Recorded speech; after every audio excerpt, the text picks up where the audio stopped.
Presidente do Senado vai amanhã ao Supremo Tribunal Federal discutir a suspensão do piso salarial de enfermagem. Comissão Especial do Senado debate o processo histórico da independência do Brasil em seminário no Rio de Janeiro. E Parlamento Latino-Americano se reúne em João Pessoa com representantes de 23 países. Boa noite. Hoje é segunda-feira, 5 de setembro, e o Senado Notícias está no ar.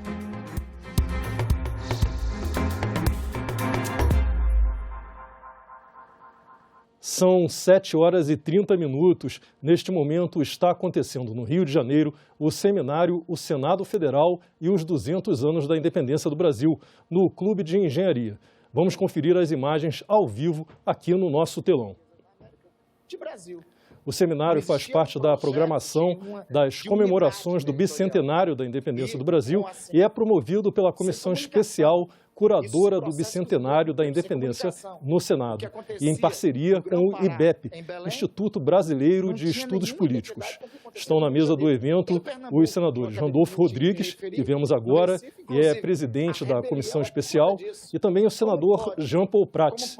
O objetivo do evento é debater o percurso narrativo sobre o longo e complexo processo histórico que conduziu à independência do Brasil, com suas diferenças regionais, diversidades e conflitos. Ao autoritarismo de cobrança de impostos emanados de Lisboa e do Rio de Janeiro. Então, do ponto de vista dessa revolução que se processa no Nordeste sob a liderança de Pernambuco, era a Constituição. Nesta quinta-feira, o Congresso Nacional vai fazer uma sessão solene pelo bicentenário da independência. Durante todo este ano, o Senado vem promovendo diversas iniciativas para celebrar essa data histórica. Uma das ações foi a exposição Itinerários da Independência, um caminhão-museu que começou em Brasília e depois seguiu por cidades em Minas Gerais, São Paulo, Rio de Janeiro, Bahia e Pernambuco. Essas mulheres fizeram parte da história da independência do Brasil. Com o passar do tempo, foram esquecidas. Mas a exposição traz de volta a história e a importância de cada uma delas. São 8 personagens femininas que foram, de maneira mais forte ou menos forte, esquecidas, né? E que elas estão aqui porque elas, além de esquecidas, elas tiveram uma atuação política direta na independência. Os visitantes vão poder conhecer a história da independência do Brasil de ângulos diferentes, numa estrutura montada dentro de um caminhão que vai percorrer várias cidades do país. A gente começa com as ideias que estão em circulação, então são as ideias que estão em cima do caminhão, as bandeiras, né, os conceitos, democracia, república, revolução, tudo que está agitando ali naquele momento, os eventos. E tem 2 eventos principais que dão a partida para todo esse ciclo da independência, né, que é a Conjuração Mineira. Tem uma bandeira grande na frente do caminhão, com o Tiradentes, saudando a liberdade, e a Revolução de 1817, que aconteceu em Pernambuco, que são os 2 eventos que dão que dão start nesse itinerário. Aí aqui embaixo a gente vai ter os vira-viras, são os personagens, as mulheres que lutaram na independência, então a gente tem muitas guerras de independência e as mulheres que tiveram alguma atuação nessas guerras. A exposição conta com uma biblioteca, com material disponível ao público sobre o assunto. Eu acho um processo muito inovador para todos que ainda não conhecem a história e que não pode estar lá. Porque nos livros você pode encontrar coisas que você não encontra na vida real, sabe? Essa é a minha opinião sobre isso. Na sala de cinema é possível assistir com a narração de Chico Buarque um vídeo sobre o sonho republicano, que conta como as ideias da Revolução Americana e Francesa desembarcaram no Brasil e ajudaram a formar o ciclo revolucionário da independência, que tem como base a República. Nessa sala de realidade virtual, as pessoas podem não só visualizar, como participar de cenas que marcaram a história da independência do Brasil. Essa cena, por exemplo, é do Conselho de Ministros. Eles estão reunidos no Rio de Janeiro para decidir como irão comunicar a Portugal que Dom Pedro não retornará ao país. Isso aconteceu dias antes da declaração de independência do Brasil. O Caminhão Museu é mais uma das iniciativas da Comissão Especial Curadora do Senado para o Bicentenário da Independência, em parceria com a Universidade Federal de Minas Gerais. Além da interação 3D que nós vamos oferecer, do cinema, dos vídeos, dos livros, nós temos uma parte muito especial, que é o lambe-lambe das mulheres, porque na verdade a história oficial não guardou lugar para as mulheres e elas tiveram parte nessa independência. Vocês veem aqui os bastidores de como a independência se processou. Vêm passagens da independência que foram apagadas esses 200 anos. Como foi mostrado aqui a participação das mulheres. Por exemplo, se fala muito que temos um patriarca da independência, né, José Bonifácio. Nós tivemos uma matriarca da independência, que foi Dona Maria Leopoldina. Foi Dona Maria Leopoldina que aconselhou o Conselho de Ministros, que recebeu as cartas das Cortes de Lisboa, recomendando o retorno do príncipe, e aconselhou veementemente, e Dom Pedro, obediente como era, né, aconselhou veementemente Dom Pedro a romper os laços com Portugal. E assim o fez.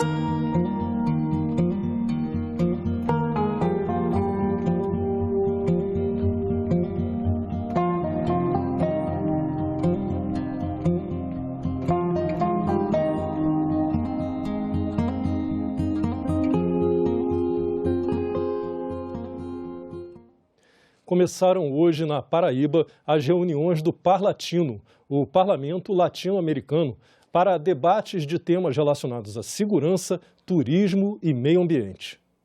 Parlamentares nacionais de 23 países da América Latina se reuniram nesta segunda-feira no Centro de Convenções de João Pessoa, em reunião do Parlatino, o Parlamento Latino-Americano.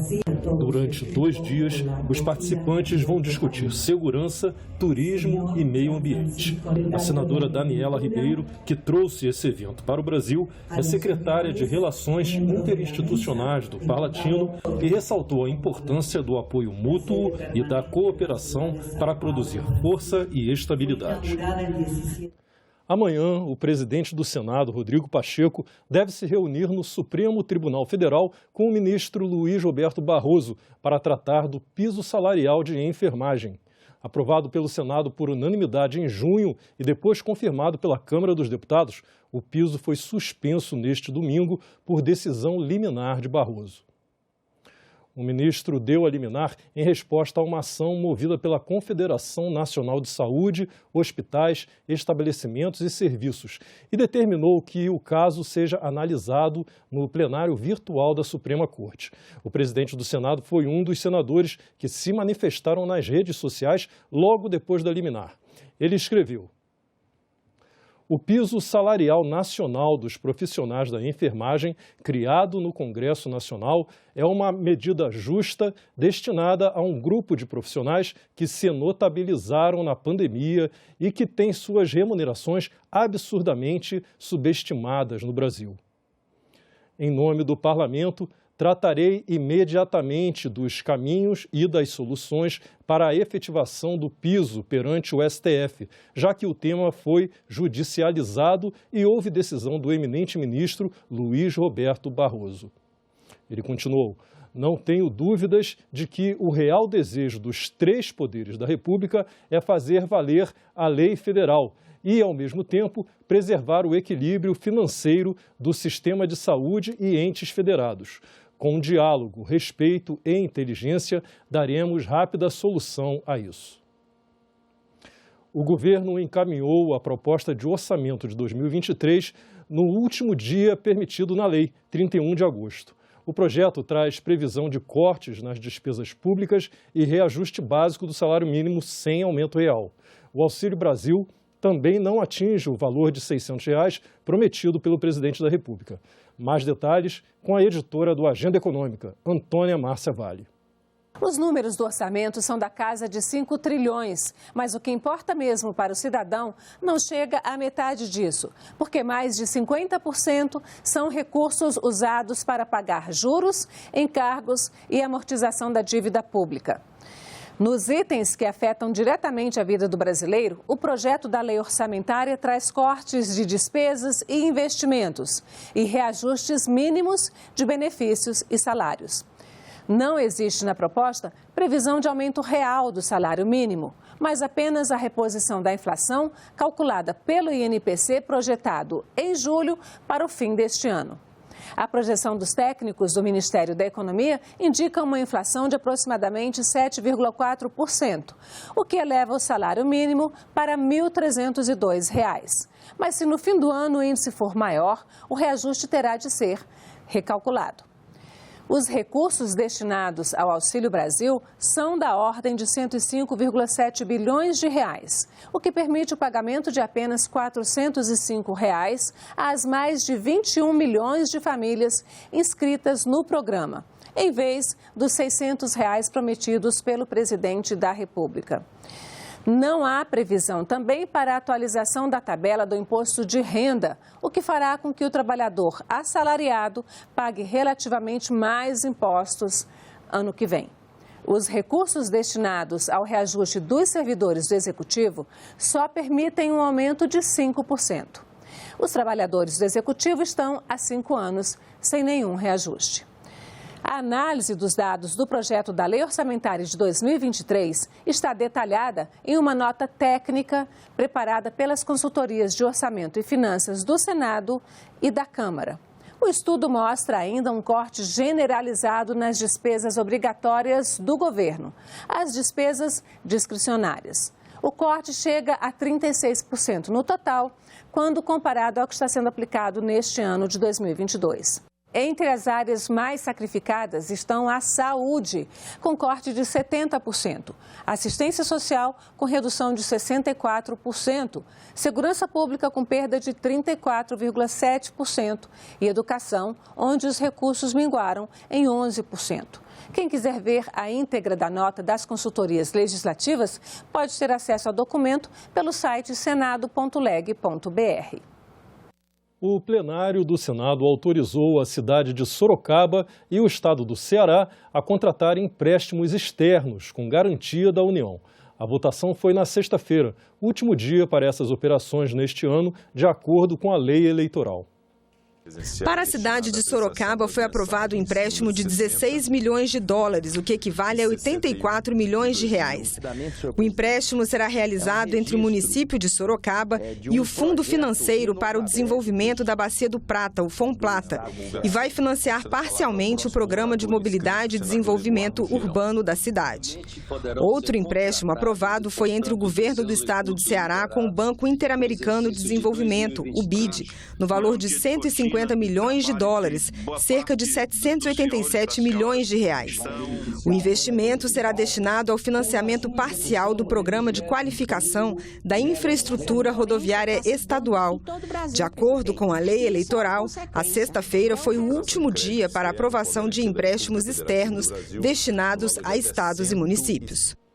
A comissão de juristas que ajuda o Senado na proposta de mudanças na lei do impeachment quer prorrogar os trabalhos por mais 60 dias, por conta do processo eleitoral e para que tenha mais tempo para consolidar as sugestões. A comissão de juristas do Senado, que analisa mudanças na lei do impeachment, se reuniu para apreciar os resultados de 2 subcomissões. Os textos serão agora consolidados por uma comissão de redação. O ministro do Supremo Tribunal Federal, Ricardo Lewandowski, que preside a comissão, quer mais tempo para concluir os trabalhos e destacou que a comissão ainda está recebendo sugestões. A matéria é complexa, nós estamos agora no momento eleitoral e todos estão, de uma certa maneira, envolvidos com este processo eleitoral. Eu, especialmente, na qualidade de vice-presidente do TSE, já conversei com o eminente presidente do Senado Federal, o senador Rodrigo Pacheco, que já havia concordado, embora informalmente, se todos estiverem de acordo, a partir do momento que encerrarmos essa comissão, eu enviarei um ofício ao senhor presidente do Senado para que nós prorroguemos e tenhamos mais 60 dias. Então, nesse interregno, a comissão de redação trabalhará para consolidar o texto. Em seguida, faremos reuniões, tantas quantas forem necessárias, para chegarmos a um texto final de consenso. O Congresso pode votar limites para a aplicação de recursos do Fundo Nacional de Desenvolvimento Científico e Tecnológico. Medida provisória com essa finalidade foi editada pelo governo e agora precisa ser apreciada na Câmara dos Deputados e no Senado. O Fundo Nacional de Desenvolvimento Tecnológico foi criado em 1969 e é uma das principais fontes de recursos orçamentários e financeiros para o apoio à infraestrutura científica e tecnológica das instituições públicas, como universidades e institutos de pesquisa, e também para o apoio à inovação tecnológica nas empresas com recursos não reembolsáveis. Uma lei aprovada pelo Congresso no ano passado proibia o contingenciamento de recursos vinculados ao fundo. A medida provisória publicada retira essa proibição e estabelece limites para a aplicação desse dinheiro. A restrição dos recursos vai ter efeito imediato, impactando inclusive no orçamento de 2022. Também deve-se chamar a atenção que é uma afronta ao Congresso, na medida em que o Congresso aprovou a Lei Complementar 177 em 2021, que justamente proibia a alocação dos recursos do FNDCT na reserva de contingência, e houve um veto do presidente da República que também foi derrubado pelo Congresso. E viola a Constituição Federal Brasileira, uma vez que existe vedação expressa de edição de medida provisória para matéria orçamentária. Para que possamos buscar a fronteira tecnológica, precisamos investir cada vez mais em pesquisa e desenvolvimento. E o FNDCT é o principal vetor de fomento à ciência, tecnologia e inovação no Brasil.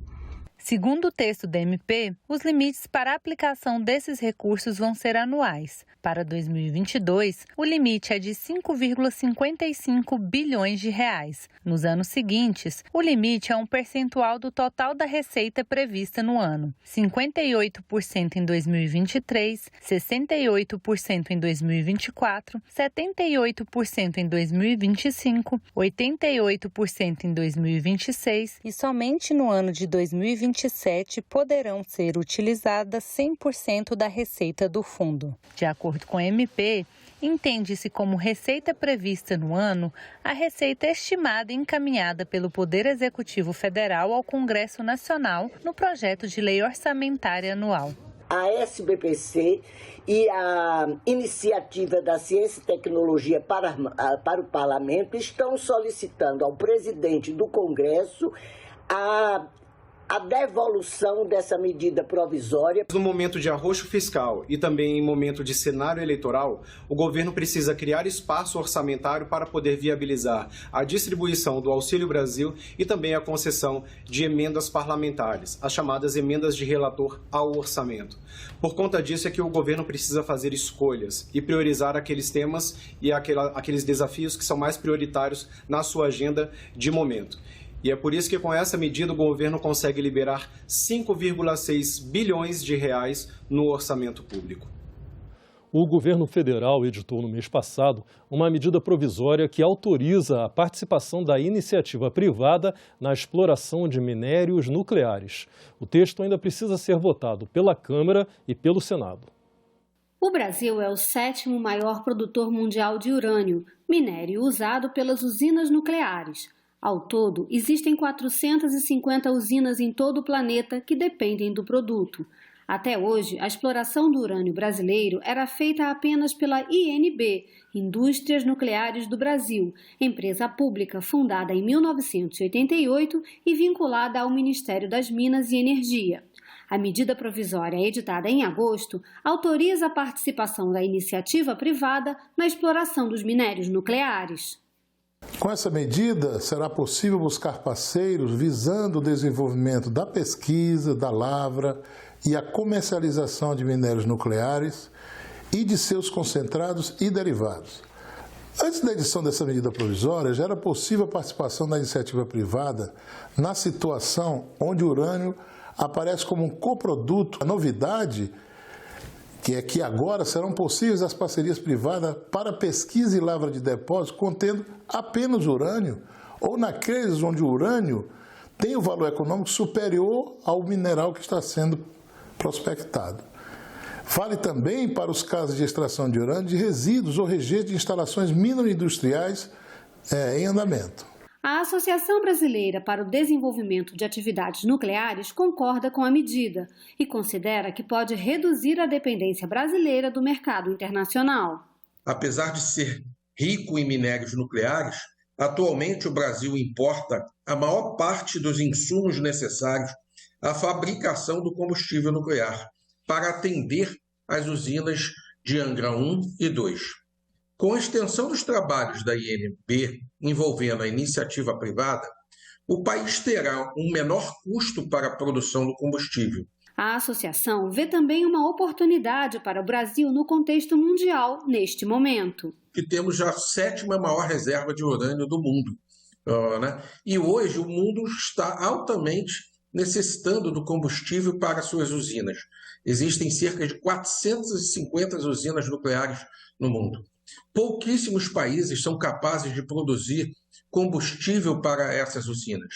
E muito poucos países têm grandes reservas como o Brasil tem. Então vivemos um momento ímpar, não só imposto pela pandemia, mas também pelo conflito existente entre a Rússia e a Ucrânia. É um momento onde o Brasil deve se posicionar e dar um passo à frente como um grande player no mercado de produção e de combustível para as usinas nucleares. Hoje, a INB é responsável pela pesquisa, mineração, enriquecimento, industrialização e comércio dos minérios nucleares brasileiros. A medida provisória deve flexibilizar esse monopólio, mas a empresa ainda terá que participar de todo o processo. A medida provisória não representa uma quebra do monopólio da União, no caso específico do urânio, mas sim uma flexibilização. Quando for detectado a presença de elementos nucleares em jazidas particulares e os estudos indicarem que os recursos minerais nucleares estão em valor econômico superior ao da outra substância mineral, o desenvolvimento das atividades nesta jazida somente ocorrerá por meio de associação entre a INB e o titular. Caso não seja viabilizada a associação, haverá encampação do direito minerário pela INB. A encampação implicará a transferência pela Agência Nacional de Mineração, ANM, do direito minerário do titular para a INB, mediante indenização prévia dos gastos que a empresa possa ter tido. Ficamos por aqui. Você pode rever as reportagens desta edição na nossa página na internet, senado.leg.br/TV. Muito obrigado pela sua companhia e continue sintonizado aqui na TV Senado.